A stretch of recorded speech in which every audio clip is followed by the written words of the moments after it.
वज़ीर आज़म Imran Khan world economic forum इजलास की सदारत करेंगे। पहली बार वर्ल्ड इकनॉमिक फोरम की सरपरस्ती किसी पाकिस्तानी वज़ीर आज़म को सौंपी जाएगी।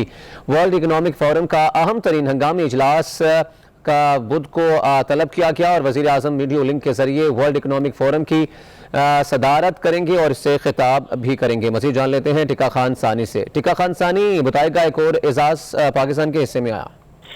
जी, चीन पाकिस्तान के लिए भी आलमी मंजरनामे के हवाले से एक बहुत बड़ा एजाज है। वज़ीर आज़म Pakistan Imran Khan world economic forum के इजलास की सदारत करेंगे, ये हमारे ज़राए ने कंफर्म किया है।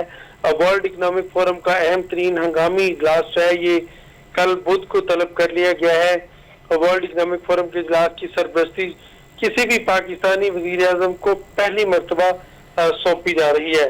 वज़ीर आज़म इमरान खान इस्लामाबाद में वीडियो लिंक के जरिए वर्ल्ड इकनॉमिक फोरम की सदारत और खिताब करेंगे। इसके साथ साथ जिम्बाब्वे की भी अगरचे वज़ीर आज़म साथ ही वर्ल्ड इकनॉमिक फोरम के इजलास की मुश्तरका तौर पर सदारत कर रहे हैं, लेकिन पाकिस्तान के लिए ये बहुत बड़े एजाज की बात है कि किसी भी एशियाई वज़ीर आज़म को, एशियाई मुल्कों के वज़ीर आज़म को ये एजाज हासिल हो रहा है कि वो वर्ल्ड इकनॉमिक फोरम की न सिर्फ क़यादत कर रहे हैं बल्कि एक कलीदी खिताब भी कर रहे हैं। ये कोरोना वायरस के हवाले से यकीनन इजलास, हंगामी इजलास बुलाया गया है, जिसमें वर्ल्ड इकनॉमिक फोरम में वज़ीर आज़म इमरान खान कोरोना की वबा के मुश्किल वक्त में पाकिस्तान ने जो इक़दाम उठाए उस बारे आगाह करेगा। वज़ीर आज़म अपने नुक्ता नज़र बताएंगे और दुनिया भर के सरबराहान मुमलिकत और आलमी रहनुमा जो है, सरबराहान हुकूमत, इस पे शिरकत कर रहे हैं। वज़ीर आज़म Imran Khan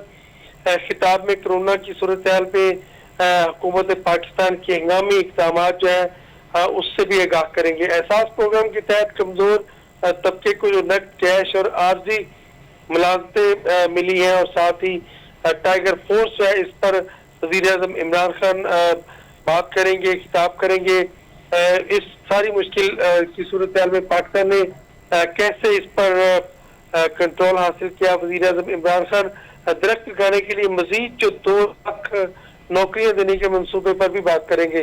corona relief tiger force के 10 लाख रजाकारों के मंसूबे को दुनिया के बड़े फोरम में उठाया जाएगा। इसके साथ साथ जो नए चैलेंजेस हैं पूरी दुनिया की मईशत को कोरोना के बाद, यकीनन वज़ीर आज़म इमरान खान अपनी तजावीज़ इस पर पेश करेंगे और पूरी दुनिया को अपने तजर्बात से आगाह करेंगे।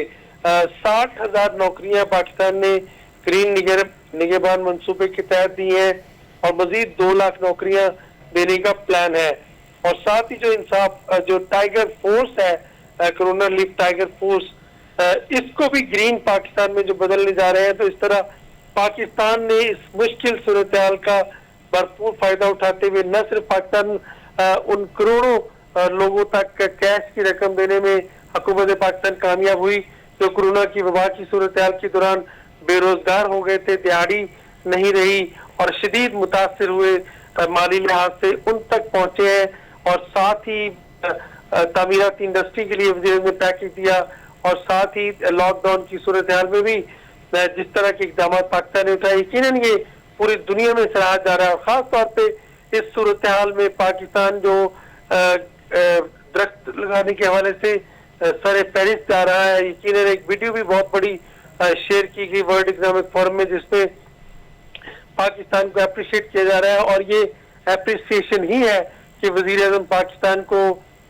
वर्ल्ड इकनॉमिक फोरम की सरबरस्ती सौंपी जा रही है। वीडियो लिंक के जरिए वज़ीर आज़म इमरान खान कल वज़ीर आज़म हाउस से इस फोरम में शरीक होंगे और अपना कलीदी खिताब भी करेंगे। जी ठीक, टिका खान सानी, बहुत शुक्रिया हमें अपडेट करने का। अब आगे बढ़े, आपको बताएं कि पंजाब भर में मॉल और पंजाब भर में कारोबारी मराकज़ खुल गए हैं, लेकिन SOPs पर अमल किस तरह करवाया जाए, शहरी किसी SOPs को खातिर में नहीं ला रहे और हिफाजती तदाबीर अपनाए बगैर मार्केट्स का रुख कर रहे हैं और दुकानदारों की जानिब से कोई इकदाम किए गए हैं और ना शहरी खुद से कोई लिहाज कर रहे हैं। इस मामले पर बात करने के लिए सूबाई वज़ीर सनअत और तिजारत मियाँ असलम इकबाल से भी हम राब्ता करने की कोशिश करेंगे, उनसे भी उनका पॉइंट ऑफ व्यू लेने की कोशिश करेंगे। अभी आपको बता रहे हैं कि पंजाब भर में माल और पंजाब भर में कारोबारी मराकज़ खुल गए हैं, लेकिन SOPs पर अमल दरामद नहीं करवाया जा रहा और शहरी किसी SOPs को खातिर में नहीं ला रहे और मार्केट्स जा रहे हैं बगैर हिफाजती तदाबीर अपनाए और दुकानदारों की जानिब से कोई इकदाम किए गए हैं, ना शहरी खुद से कोई लिहाज कर रहे हैं। तो हमने मार्केट की सूरत हाल भी आपको दिखाई है। लाहौर भी जो मार्केट्स हैं लाहौर की वो खचाखच भरी हुई है शहरियों से और बड़ी तादाद शहरियों की मार्केटों का रुख कर रही है। ना मास्क का इस्तेमाल किया जा रहा है, ना ग्लव्स का इस्तेमाल किया जा रहा है। हैंड सैनिटाइज़र दुकानों पे अक्सर नजर नहीं आ रहे और लोग मास्क का इस्तेमाल नहीं कर रहे। बच्चे भी साथ आ रहे हैं और बुजुर्ग भी साथ आ रहे हैं और बच्चों को भी मना किया गया कि बच्चों को मार्केट्स ना लाएं, बुजुर्गों को मार्केट्स ना लाएं, क्योंकि ज़्यादा ख़तरा उनको ही है इस वायरस से।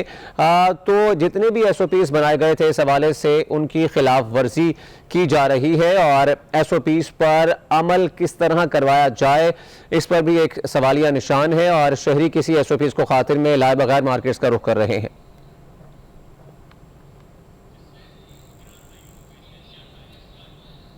और लाहौर में शादी हॉल मालिकान ने लॉकडाउन में नरमी के बाद शादी हॉल भी खोलने का मुतालबा किया है और सूबाई वज़ीर सनअत व तिजारत मियां असलम इकबाल से मैरिज हॉल एसोसिएशन के वफ़द ने मुलाकात की और अपने मसाइल से आगाह किया है। वफ़द ने तमाम SOPs पर अमल दरामद का यकीन दिलाते हुए कहा कि मुश्किलात के अजाले के लिए शादी हॉल्स में तक़रीब की इजाज़त दी जाए। मज़ीद जान लेते हैं करार हमायूं से। करार हमायूं बताएगा क्या बातचीत हुई है।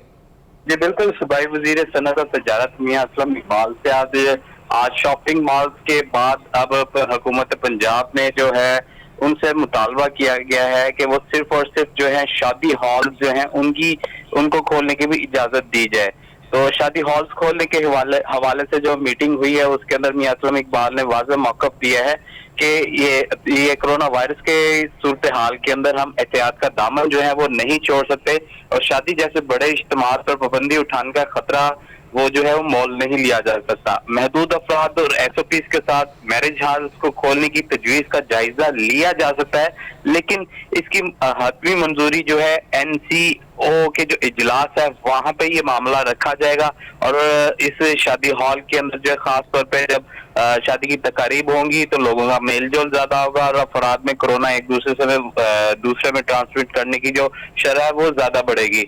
ये जो सदर लाहौर मैरिज शादी हॉल जो है मियां लियास ने वफ्द की सूरत में मुलाकात की थी और यही मुतालबा किया था कि शादी हॉल इंडस्ट्री जो है वो सिर्फ और सिर्फ औकाते कार्ड जो हुकूमत की जानिब से SOPs जारी किए जाएंगे, वन डिश के हवाले से जो SOPs जारी किए जाएंगे, हम उस पर पूरी तरह से अमल दरामद रहेंगे। लेकिन मियां असलम इकबाल ने खास तौर पर उनको कह दिया कि ये मामला जो उनसा है ये अगले मरहले में वो उठाया जाएगा और कोरोना की परेशान कुन सूरत हाल के सामने की वजह से इस मामले के ऊपर मैं बजाते खुद फैसला नहीं ले सकता, इसलिए NCOC के इजलास में जो है ये मामला जो है मैं आगे उठाऊंगा, जिसके बाद हतमी तौर पे बताया जा सकता है कि ये शादी हॉल्स खुलेंगे या नहीं खुलेंगे। जी ठीक, करार हमारी बहुत शुक्रिया हमें अपडेट करने का। कोरोना वायरस से बचाव और फैलाव रोकने के लिए चीन से हिफाजती सामान की मुंतकली जारी है और बीजिंग से पाकिस्तान एयरफोर्स का तैयारा तिब्बी और हिफाजती सामान लेकर पाकिस्तान पहुंच गया है। ज़रा के मुताबिक 16 टन सामान में 20 बायोसेफ्टी कैबिनेट शामिल हैं और इसके साथ साथ जबकि 50 वेंटिलेटर्स और 3 लाख टेस्टिंग किट्स भी इसका हिस्सा हैं। आपको बता रहे हैं कि कोरोना वायरस से बचाव और फैलाव रोकने के लिए चीन से हिफाजती सामान की मुंतकली जारी है और बीजिंग से पाकिस्तान एयरफोर्स का तैयारा तिब्बी और हिफाजती सामान लेकर पाकिस्तान पहुंच गया है। सुप्रीम कोर्ट ने ईद उल फितर की तातीलात का ऐलान कर दिया है। ईद के मौके पर सुप्रीम कोर्ट प्रिंसिपल सीट और सूबाई रजिस्ट्रियां 6 रोज बंद रहेंगी, जिसका नोटिफिकेशन जारी कर दिया गया है। इस हवाले से भी जान लेते हैं सलमान अली अमान से। सलमान, बताएगा क्या नोटिफिकेशन जारी किया गया है? जी बिल्कुल, दीगर सरकारी इदारों की तरह सुप्रीम कोर्ट की जानिब से भी ईद उल फितर की तातीलात का ऐलान कर दिया गया है और जो नोटिफिकेशन जारी किया गया है उसके मुताबिक ईद उल फितर के मौके पर सुप्रीम कोर्ट की जो प्रिंसिपल सीट है यानी जो मेन इस्लामाबाद की जो ब्रांच है उस समेत जो सूबाई रजिस्ट्री वो 6 रोज बंद रहेंगी। सुप्रीम कोर्ट में 22 मई से 27 मई तक ईद उल फितर की छुट्टियां होंगी और नोटिफिकेशन का इतलाक तमाम रजिस्ट्रीज के ऊपर होगा। जी ठीक, सलमान अली अमान, बहुत शुक्रिया हमें अपडेट करने का। मुशीर पार्लिमानी अमूर बाबर अवान कहते हैं हुकूमत ने आईनी तौर पर पार्लियामेंट की कार्रवाई के दिन पूरे करने के लिए एक बार फिर इजलास बुलाने का फैसला किया है। इजलास तलब करने के लिए असम्बली आज सदर ममलिकत को अर्साल की जाएगी। बाबर अवान कहते हैं इजलास 5 जून शाम 4 बजे तलब किया जाएगा। ये मुल्की तारीख का तवील तरीन मैराथन इजलास होगा। देखिए, जो पाकिस्तान की पार्लियामेंट है उसमें सिंबॉलिकली और कॉन्स्टिट्यूशनली दोनों तरीके से बड़ा अहम है कि वो दिन अपने पूरे करे। ये आईनी तकाजा पूरा करने के लिए मैंने प्राइम मिनिस्टर इमरान खान और नेशनल असेंबली के स्पीकर से भी मैंने बात कर ली है और हम समरी भेज रहे हैं। अब मुशावरत हमारी मिनिस्ट्री में भी मैंने कह दिया है। उस समरी के मुताबिक 5 जून को इजलास शुरू होगा और शाम 4 बजे हम कॉल कर रहे हैं इस इजलास को पहले को, और कोविड-19 को मद्देनजर रखा जाएगा। उससे पहले हम ऑपोजिशन से जो हाउस बिजनेस एडवाइजरी कमेटी है उसमें बात करेंगे। जो दूसरी बात है कि ये पाकिस्तान की तारीख का गालिबन सबसे लंबा मैराथन इजलास होगा जो 5 से लेके 13 अगस्त तक जारी रहेगा। इसी दौरान बजट आएगा, लेजिस्लेशन भी करेंगे और एक जो एंटायर मनी लॉन्ड्रिंग एक्ट है उसके अंदर जो अमेंडमेंट है वो भी एक हाउस में गई और दूसरे हाउस में नहीं हो सकी वक्त पे, इसलिए उसको रखना पड़ेगा। और कुछ 1-2 और भी चीज़ें हैं जिनको रखना पड़ेगा जॉइंट पार्लियामेंट्री सेशन के अंदर भी। तो ये इजलास आईनी तकाजा सिर्फ दिन पूरे करने का नहीं है, काम पूरा करने का भी है कि अवाम की उमंगों के मुताबिक पार्लियामेंट कानून साजी और आइन साजी और फैसला साजी करे।